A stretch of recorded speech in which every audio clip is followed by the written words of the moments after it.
श्री दिनेश गुर्जर जी। माननीय सभापति जी, बहुत बहुत धन्यवाद। जिस तरह से महामहिम राज्यपाल महोदय के भाषण में शिक्षा के विषय को लेकर बात हुई, बिजली के लेकर बात हुई, किसानों के लिए बात हुई, युवाओं के रोजगार की बात हुई। मैं अपने मुरैना विधानसभा, संपूर्ण मध्य प्रदेश में क्या हाल है यह पूरा मध्य प्रदेश का आम जनता जानती है, पर जो मुरैना विधानसभा क्षेत्र के अंतर्गत जिन एडेड शालाओं के माध्यम से गरीब किसान मजदूर का बेटा बेटी पढ़ाई करती थी, वो एडेड शालाएं, एडेड शिक्षक रिटायर होने के बाद वो एडेड शालाएं बंद हो गई। कई बार एक वर्ष के अंदर कई बार मैंने जिले में और माननीय शिक्षा मंत्री जी को भी अवगत कराया कि इन क्षेत्रों में इन कई गांव ऐसे हैं, गिरगौनी है, वहाँ छर्रा का पुरा है, गुरैया का पुरा है, बिसेटा है, कई गांव हैं जहां एडेड शालाएं बंद होने से छात्र छात्राओं की पढ़ाई बिल्कुल बंद हो गई है।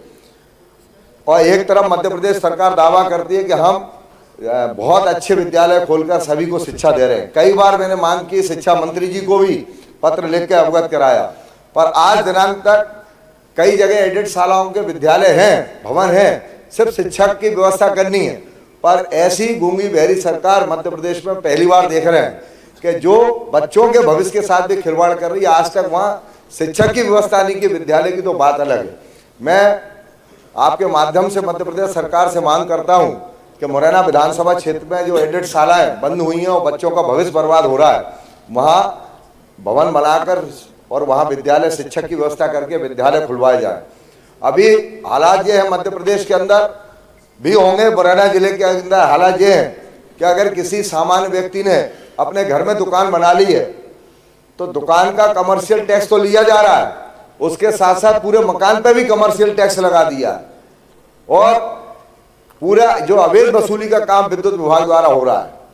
जिस तरह से बिजली के बिल, उदाहरण तौर पर पेनल्टी, जब एक तरफ सरकार बात करती है कि हम गरीब मजदूर किसान आम जनता को एक सुविधा देना चाहते हैं और एक तरफ लूटने का काम पेनल्टी लगा के हो रहा है और इसीलिए बिजली विभाग की वसूली नहीं हो पा रही है। माननीय इसलिए क्योंकि उदाहरण के तौर पर अगर किसी का 30,000 का बिल है, पेनल्टी लग के 2-2, 3-3 लाख रुपए हो गया, आम आदमी कहां से देगा? कई का 15-15, 20-20 लाख रुपए हो गए, आम आदमी कहां से भरेगा? मेरी मध्य प्रदेश सरकार से मांग है, माननीय मंत्री जी से मांग है, इस पर गंभीरता से चिंतन करें और इस पर अगर पेनल्टी खत्म करके मूल रकम उससे वसूली जाएगी तो मेरा मानना यह है कि विद्युत विभाग को भी लाभ होगा, क्योंकि 15-15, 20-20 लाख भरने की स्थिति इस मध्य प्रदेश की जनता की नहीं है। पेनल्टी माफ की जाए, मांग करता हूं। दूसरा, मुरैना विधानसभा क्षेत्र के अंदर पहले भी मैंने अवगत कराया, कई मजरे टोले ऐसे, एक तरफ सरकार दावे करती है कि हर घर पर बिजली और पानी है। मुरैना विधानसभा क्षेत्र के अंदर लगभग 30 मजरे टोले ऐसे हैं जो धनेला पंचायत में, पहाड़ी पंचायत में, जखौदा पंचायत में, खिरावली पंचायत में, कई पंचायतों में ऐसे मजरे टोले हैं जहां आज भी बिजली का तार नहीं है। बिजली तो छोड़िए आप, कई बार हमने मांग की है, मध्य प्रदेश सरकार से मांग करते हैं कि जहाँ ऐसे मजरे टोले हैं वहाँ विद्युत की व्यवस्था की जाए, जिससे आम गरीब किसान बिजली का लाभ ले सके, सिंचाई कर सके, अपना पानी पीने की व्यवस्था कर सके। और जिस तरह से मध्य प्रदेश के अंदर माननीय मुख्यमंत्री जी ने कई जिलों में धार्मिक स्थानों की वजह से शराबबंदी की है, हम स्वागत करते हैं, पर हम ये मांग करते हैं कि मुरैना भी एक ऐतिहासिक जिला है, एक संतों की तपोभूमि है और महाभारत के काल से आदि काल से वहाँ प्राचीन मंदिर बने हुए, बटेश्वर मंदिर बना हुआ है। शनिदेव का पूरे विश्व लेवल पे स्तर पे शनिदेव का मंदिर, भगवान शनिदेव का मंदिर हमारी मुरैना विधानसभा में है। बटेश्वर मंदिर है, 64 योगिनी, जो भारत की संसद का जो नक्शा बना वो मुरैना की 64 योगिनी के डिजाइन पे बना।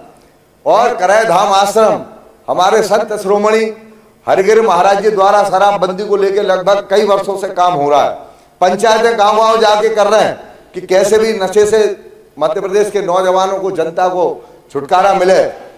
माननीय मुख्यमंत्री जी से भी हमने मांग की है, हमारे यहाँ भी ऐसी धरोहर है, इसलिए मैं मांग करता हूं मध्य प्रदेश सरकार से कि मुरैना जिले को भी शराबबंदी की जाए। ये मैं मध्य प्रदेश सरकार से प्रार्थना करता हूं। गेहूं की फसल, चूंकि संपूर्ण मध्य प्रदेश में कई वर्षों का किसान कांग्रेस के अध्यक्ष रह के मुझे अनुभव है, दावे किए जाते हैं और सरकार के भी, हम ये नहीं कह रहे कि सरकार के प्रयास नहीं होते, पर जब हमको ये पता है कि हर क्षेत्र में किसान अपनी फसलें बेचने के लिए हर साल आता है, हमको पता है कि 5-5, 6-6 दिन लाइनों में किसान अपनी फसलों के तुलाई के लिए लगा रहता है, और अगर कोई किसान 40 किलोमीटर दूर से अपनी फसल बेचने मंडी में आया है या सोसाइटी पे गया है, 4 दिन अगर वो रहता है, अगर गरीब है तो वो उसका बेटा साइकिल से खाना देने वहां आता है, और लगभग उन 4 दिन में उन गरीब किसान का 1 से 2,000 3,000 रुपए तक खर्च खाने में हो जाता है, और मच्छरों में और जमीन पे सड़कों पे सोता है। मेरी मांग है मध्य प्रदेश सरकार से कि तुलाई केंद्र बढ़ाए जाए। तुलाई केंद्र कम होने के कारण हमारे किसान भाई आए दिन फसल तुलाई के समय पे परेशान होते हैं। 4-4, 5-5 दिन ट्रैक्टरों की लाइनें लगी रहती हैं, कई जगह झगड़े उधम होते हैं। तो मेरी मांग है आपके माध्यम से कि इस पे तुलाई केंद्र मध्य प्रदेश में हर जगह और मुरैना जिले के अंदर भी बढ़ाए जाएं। अभी आवास की बात हुई कि मध्य प्रदेश और देश की सरकार आवास देकर जनता को सुविधाएं दे रही है। मैं प्रार्थना करना चाहता हूं इस विधान सदन में बैठे हुए सभी सम्मानित विधायक गणों से कि कोई भी एक विधायक चुन ले और मेरे साथ चले। लगभग 2-3 वर्षों से 4 वर्षों से पहले मुरैना विधानसभा क्षेत्र में बामोन नगर पंचायत में आवास कॉलोनी का निर्माण हुआ, उसमें लोग निवास कर रहे हैं, पर आज तक वहां ना तो ट्रांसफार्मर लगा के बिजली के तार खंभे लगाए गए, ना सड़कें बनाई गई, ना नाली बनाई गई, ना पानी के लिए कोई बोर करके उनको नल कनेक्शन दिया गया। आज भी टैंकरों से पानी जाके लेते हैं, बेचारे अंधेरे में जीवन जी रहे हैं। तो मेरी सरकार से मांग है कि बामोन नगर पंचायत के अंतर्गत जो बामोन खुर्द में जो आवास कॉलोनी बनी है उसमें बिजली, पानी और सड़क की नाली की व्यवस्था की जाए। ये मैं आपके माध्यम से मध्य प्रदेश की सरकार से मांग करता हूं। बामोन उद्योग क्षेत्र है और जितने भी हमारे यहाँ उद्योग लगे हुए हैं मुरैना विधानसभा क्षेत्र में, सरकार की मंशा के अनुरूप लगभग स्थानीय लोगों को 70-60% उसमें नौकरियां मिलना चाहिए। और आज हालात ये है कि मध्य प्रदेश मुरैना क्षेत्र के जितने भी उद्योग क्षेत्र हैं, जितनी भी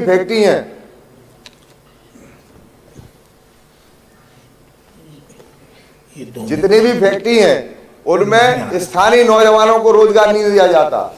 मुरैना जिले का नौजवान गुजरात जाके, दिल्ली जाके, पुणे जाके मजदूरी कर रहा है और बाहर के लोग मुरैना में आकर रोजगार कर रहे हो। मुरैना का नौजवान बेरोजगार बाहर मजदूरी करने जाता है। ये दुर्भाग्य है। मेरी मांग है मध्य प्रदेश सरकार से, इस पे सख्त कार्रवाई होना चाहिए। जिस जिले में, जिस तहसील में, जिस क्षेत्र में अगर कोई उद्योग लगा है तो वहां के 70% लोगों को, वहां के नौजवानों को रोजगार दिया जाए।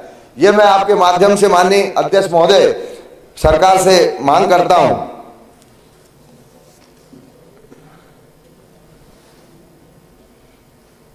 ऐसे ही हालात मुरैना जिला चिकित्सालय में अभी कुछ लगभग 8-10 दिन पहले पिता पुत्र मोटरसाइकिल से जा रहे थे, दुर्भाग्य से दुर्घटना हुई और उसमें पिता की मृत्यु हो गई।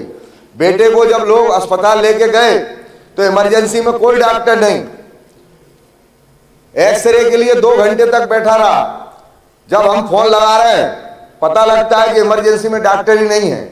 तो जो हालात मुरैना के अंदर, जो बड़ी बातें की जाती हैं कि स्वास्थ्य के लिए बहुत भव्य अस्पताल बनाया गया है, मैं आपके माध्यम से मांग है कि डॉक्टरों की जो कमी है उसकी पूर्ति की जाए और जो व्यवहारिक रूप से अपनी जवाबदारी को डॉक्टर नहीं निभा रहे हैं उनके खिलाफ कड़ी कार्रवाई की जाए। इस संबंध में हमने माननीय जिलाधीश महोदय को हम पत्र भेजेंगे और शिकायत मेरे पास आई है, माननीय आपके पास भी हम उसको भेजेंगे। मैं इन्हीं सभी बातों के साथ साथ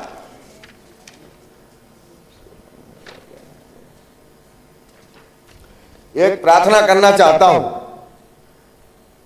जिस तरह से होड़ मची है, कांग्रेस के विधायकों के काम नहीं होना चाहिए।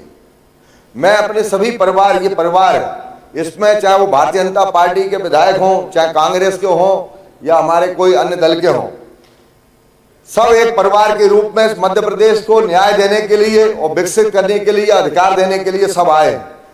तो मैं प्रार्थना करना चाहता हूं, एक भावना ऐसी होना चाहिए हम सब में कि हम लोग अपने अपने क्षेत्रों में कैसे जनता के की समस्याओं का समाधान कर सकें। उसमें हम मांग करते हैं मध्य प्रदेश सरकार से कि कोई भेदभाव किसी भी विधायक के साथ ना हो, पूरी ईमानदारी से, निष्ठा से जो संकल्प हम लोगों ने लिया उस हिसाब से मध्य प्रदेश का विकास सबको मिलकर करना चाहिए। मुझे अवसर दिया, मैं हृदय की गहराइयों से माननीय अध्यक्ष महोदय जी को धन्यवाद देता हूँ। श्री नितेंद्र राठौर जी, नितिन जी हैं। श्री राजेश वर्मा जी,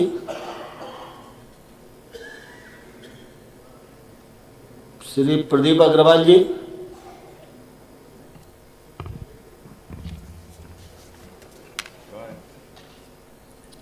श्री नारायण सिंह पट्टा जी,